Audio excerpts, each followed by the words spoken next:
Pán Nosdet alebo žijúci folklór. Výstava tohto druhu sa koná celý 3. marcový týždeň v priestoroch Žilinskej univerzity.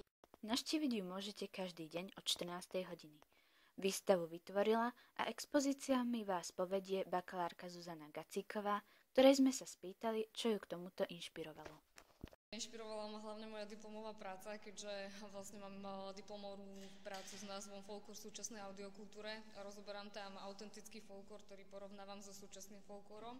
A chcem tým poukázať, že ľudia si myslia, že ten autentický folklór, ktorý kedysi bol, že teda tie babky v krojoch a tak ďalej, alebo súbory, že dá sa to povedať, že sa pominú, ale nie je tomu tak.